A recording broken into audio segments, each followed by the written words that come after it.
Thank you for joining us for 3 at 3. I'm Alex Coleman. There is a lot going on, including the ongoing problems at the Shelby County Jail, the status of the county and MSCS lawsuit challenging the state takeover, just to name a few of the issues facing the Shelby County Commission. County Commissioner Brittany Thornton is here to give us some insight on what's going on in our area. Commissioner, welcome back to 3 at 3. Good to see you as always. Good to see you. Let's delve into something really kind of close to home for you, especially in the Orange Mound community. Liberty Park, yes. That development, it seems to be going nowhere fast. What happened and how much does that concern you? Even though I know that's more on the city side, right, but it also affects so many folks in Orange Mound. You know, I'm happy that the headline has come up again because I was a part of discussions pre-COVID that talked about a community benefit agreement for Orange Mound. When people look on the map, they see that Orange Mound is a neighbor to it, but they don't realize we have to go under viaducts, over train tracks. It's not an easy commute to get from Orange Mound to the Liberty Park development. So we have a lot more work to do, and I hope that as plans are working themselves out for the development, that they will revisit the community benefit agreement promise. Do you still have confidence in this project, or do we need to, unfortunately, maybe start from square one on it? I had the opportunity to see a sportsplex. I believe it was in Alabama. It was the only regional one, and it was doing very well. It was a lucrative project that paid itself off over time. So I do believe that this project can be good for the city. I'm not quite sure why it's at a stall right now, but I want to see it develop because you think tourism, that is only going to support the neighboring communities. So from the perspective of being an Orange Mound resident and a representative of Orange Mound, I do think it would benefit the communities around. Let's move on and talk about something else that has affected a lot of folks one way or the other, is the status and what's going on at the Shelby County Jail, especially over the past few weeks. We've heard about the conditions at the jail and at 201 Poplar, but what's happening there? You know, really, we just have to get through the elections. This is something that the new sheriff and the new county mayor, they're going to have to come in. I think that as a voter, what concerns me is that I have not heard commitments of what to expect. And so what we know to be true is that the lawsuits are increasing, the building is not getting any better any day, and that we're losing staff because of it. And so it's very dire. We see courts shut down, we see the conditions. Every single commission meeting, we have people come and speak on behalf of detainees who are talking about the deplorable conditions. And so it's a travesty, and you know, we really need to think as a county how to prevent our other facilities from getting to this point. There should be a better succession. Do you think this will be a priority, I guess kind of looking into your crystal ball, if you will, here for maybe the next administration or the next sheriff? I think if you look at the disclosures of the commissioners coming in, you can answer that question. So when we think about the new Chicago development, I can almost guarantee that those particular vested interests, they've put their dollars to where they want to make the priority. So absolutely.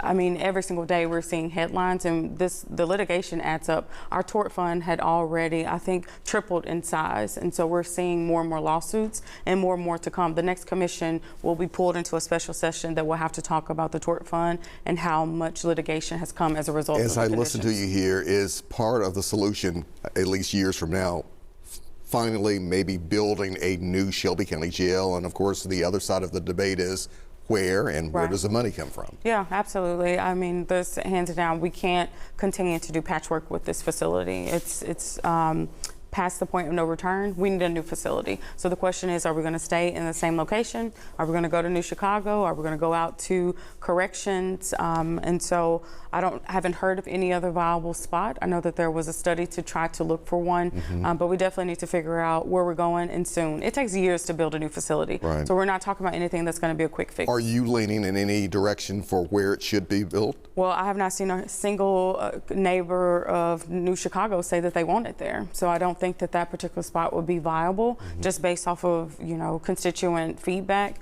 But the alternative, I also have not seen anyone present a solid case for where it could move. You know, if it's too far out, the judges and other staff, they don't want to commute super far from downtown. And so you're thinking the bail bondsmen, the judges, it's a whole operation that has to build an ecosystem in a new place, if not where it currently is. Yeah, I know you and I were talking about kind of budget expenses and talks there that you folks folks have been kind of dealing with, obviously with the Shelby County Commission. What's going on with Regional 1, with that new campus there? Is that moving along? And when it comes to funding there, what do we need to be looking at? You know, slowly but surely. We had two disappointing rounds of advocacy at the state level to get investment. So again, I think that whoever is the incoming mayor and the administration that's selected, that will be one of the top priorities, to work with state leaders who really aren't too much of fans of Shelby County. So you can see the point of contention. We tried to lobby for funding for the jail. That was shot down. We tried to lobby for Regional 1 funding. So I think that we have to really put into perspective, when we fight with the state, they have a million ways to get their lick back. Let's talk about fighting with the state when it comes to MSCS. We know the county government is involved in this lawsuit against the state takeover, or intervention, as some people call it. And where does that stand right now, and what are you hoping for? It's my understanding that there's an injunction. I'm a huge public education champion.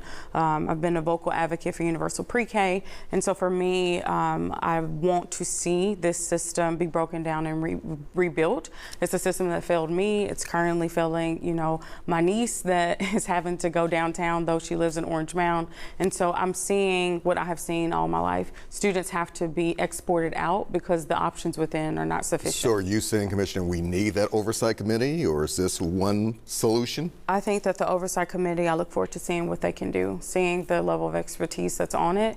I want to see what they can bring to help us be able to right-size this operation and actually dig deep to figure out how to address the fraud, the waste, and just, you know, the dysfunctions of the system as a whole. One last thing here, we have about a minute left.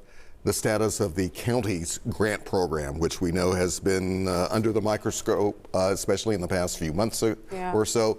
Where does that stand? Does it need to be just taken off the map here, or is that not the approach we should take? So the fiscal future of Shelby County is not, it's not well. We've had to freeze funds to be able to make payroll, and so you're seeing us have to go out for loans to be able to make ends meet. So we have a huge challenge in Shelby County, even in lieu of the property tax rate increase, and so we have a lot of work to do. I do know that on the ground, organizations are doing great work and they need access to their dollars. I did not support the freeze because nonprofits that are doing work and holding, you know, the line, they need their dollars. They can't wait 7 months to be able to be paid for the work that they do. And so I don't believe that we should disrupt. If anything, we should just increase the standards and the scrutiny, the reporting and the oversight.